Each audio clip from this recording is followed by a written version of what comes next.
করতে। পৃথিবীর বহু জাতি এগিয়ে গেছে, আমরা যেতে পারি নাই।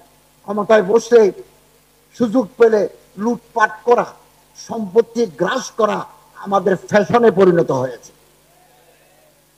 আলহামদুলিল্লাহ, কোন আলেম, মূল ধারার কোন আলেম দেশের সম্পদ লুণ্ঠন করে বিদেশে তারা বাড়ি তৈরি করে নাই, কোন আলেম করেন নাই।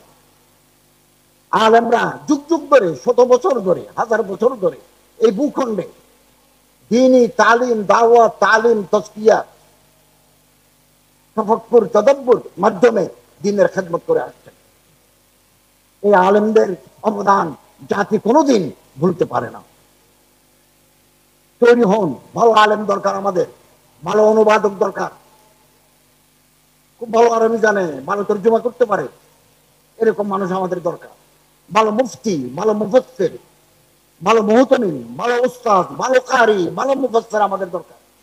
লেখাপড়ার প্রতি আমাদের মনোযোগী হতে হবে, না হলে রসুলের সিরত আমরা মানুষের কাছে পৌঁছাবো কি করে? আমি একথা নির্দ্বিধায় বলি, আগামী প্রজন্ম, যে তরুণ প্রজন্ম, তাদেরকে যদি আমরা চরিত্রবান বানাতে চাই, নেককার বানাতে চাই, দেশপ্রেমিক বানাতে চাই, তাহলে সিরতের আদর্শ তাদের জীবনে প্রতিফলন ঘটাতে হবে।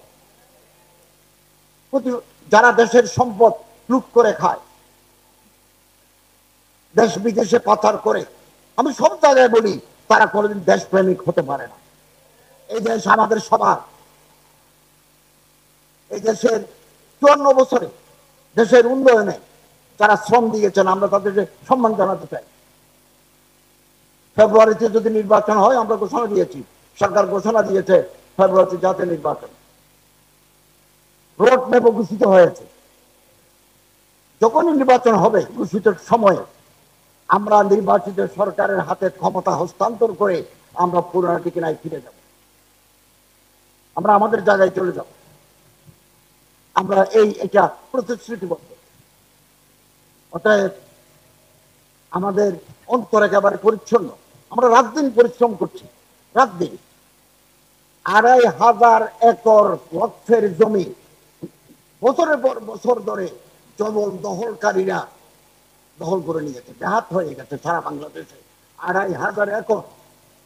আমি কিছু উদ্ধারের ব্যবস্থা করেছি, এই কিশোরগঞ্জ, ব্রাহ্মণবাড়িয়া, চট্টগ্রাম, সিলেট, যশোর, নওগাঁ, আমরা বেশ কিছু জমি উদ্ধার করেছি, আরো কিছু উদ্ধার করার চেষ্টা করব। বিভিন্ন মাজারে, মাদ্রাসায়, ওয়াকফ জায়গায় লক্ষ কোটি টাকা জমা হয়, এগুলো লুটি ফুটে খাচ্ছে, এক শ্রেণীর সিন্ডিকেট করে এগুলো আত্মসাৎ করে ফেলছে। পাগলা মসজিদে গেছে কিশোরগঞ্জ, ৯০ কোটি টাকা ফান্ডে জমা আছে। জেলা প্রশাসক বললেন ৯০ কোটি ৬০ লক্ষ টাকা জমা আছে। তুরস্কের আদলে আমরা ওখানে একটা বড় কমপ্লেক্স করবো, হেফজখানা থাকবে, মাদ্রাসা থাকবে, তারপরে কনফারেন্স রুম থাকবে, লাইব্রেরি থাকবে, এবং ওখান থেকে লাভের কিছুটা অংশ ফতোয়া আছে, জামিয়া ইমদাদিয়া কিশোরগঞ্জের ফতোয়া আছে, ওখান থেকে লভ্যাংশ আমরা গরিব দুঃখী মানুষকে দেব। আমরা এই দেশকে রসুল সাল্লাল্লাহু আলাইহি ওয়াসাল্লামের আদর্শে যদি আমরা গড়ে তুলতে পারি, তাহলে প্রতিটি ঘরে ঘরে শান্তি সমৃদ্ধির বার্তা পৌঁছে যাবে। দুঃখী মানুষের ঘরে আলো জ্বলে উঠবে। আমরা যদি যাকাত সিস্টেম চালু করে দিতে পারি, এই জন্য আলেম ওলামাদেরকে পার্লামেন্টে যেতে হবে, সচিবালয়ের সচিব হতে হবে। এখন আমার তো অনেক দরকার, আমার এখানে দুজন অ্যাডিশনাল সেক্রেটারি দরকার, জয়েন্ট সেক্রেটারি দরকার, ডিপুটি সেক্রেটারি দরকার, আমার তো নাই। আমারে বলছে আপনি তালিকা থেকে ফিল্ড লিস্ট থেকে নেন, কই? আমরা তো এক জায়গায় জমা হয়ে আছি। We have been confined within a particular platform. দুপখালা মাঠে দেখা যায়, বাচ্চার ভিতরে দেখা যায়। কই? রাষ্ট্র পরিচালনার জন্য, সেনাবাহিনী পরিচালনার জন্য, বিমান বাহিনী পরিচালনার জন্য, নৌবাহিনী পরিচালনার জন্য আমাদের তো লোক নাই। কাহাতে রেজাল মানুষ তৈরি করতে হবে। আগামী দিন আমরা দুনিয়া থেকে বিদায় নেব, যারা আসবেন আগামী দিনে এই দেশে সিরাতে রাসূলের আলোকে একটি সুন্দর রাষ্ট্রীয় ব্যবস্থা, সামাজিক কাঠামো তৈরি হওয়ার জন্য আপনাদের প্রস্তুতি নিতে হবে। গরম বক্তৃতা করলে হবে না। গরম বক্তৃতা is not final solution to all. পরিকল্পনা মাফিক এগিয়ে যেতে হবে। কই আমাদের কি কোনো পত্রিকা আছে? আমাদের একটা ন্যাশনাল ডেইলি, একটা গণমাধ্যম আমাদের হাতে নাই। অনেকদিন কলমদার কফে দুশ্মন আস্ত, দুশ্মনের হাতে কলম তুলে দিয়েছি, কলম আমাদের কলম তাদের হাতে তুলে দিয়েছি। কে লিখবে? অতএব ভাবতে হবে, ফিকির করতে হবে। উম্মতের যারা মুফাক্কির, উম্মতের যারা রাহনুমা, তাদের পরামর্শ মতো আমাদের চলতে হবে। নিজেদের মধ্যে ভেদাভেদ, নিজেদের মধ্যে ভুল বুঝাবুঝি, এগুলো অবসান ঘটাতে হবে। আমি সব সময় বলি, এখনো বলছি, মঞ্জিল সে আগে बढ़कर मंजिल तलाश कर, मिल जाए तुझे दरिया से समंदर तलाश कर। অন্তরকে বড় করি, চোখকে প্রসারিত করি। দুনিয়া और भी है आसमां और भी, सितारों के आगे जहां और भी। এই যে কালো আসমান দেখা যায়, এর পরেও আসমান আছে। এত ছোট হয়ে গেলে হবে? এত ছোট? আলহামদুলিল্লাহ, সামনের দিকে যারা যায়, মুজাহিদ যখন ময়দানে যায়, সবার অশ্বারোহী, পিছনে কিছু কুত্তা, নেড়ি কুত্তা, যার শরীরে ক্যাশ নাই, সে ঘেউ ঘেউ ঘেউ ঘেউ করে। মুজাহিদের সময় নাই পিছনে ফিরে তাকানো, পিছনে তাকানোর সময় নাই।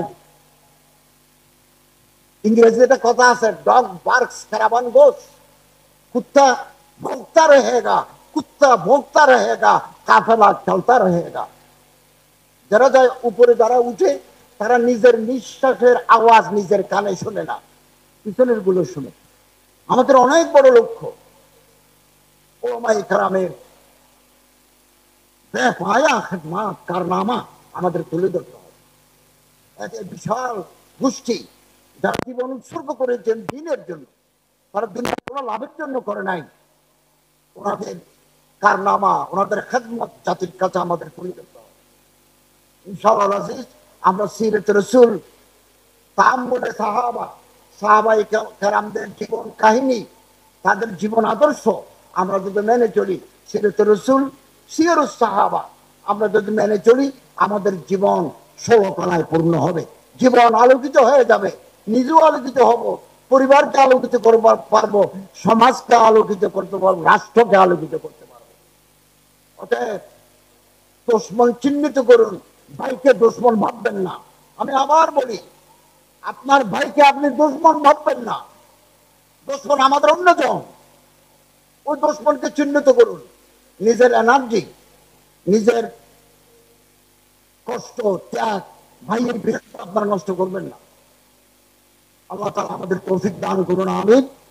ওয়া আখিরু দাওয়ানা আলহামদুলিল্লাহি রাব্বিল আলামিন।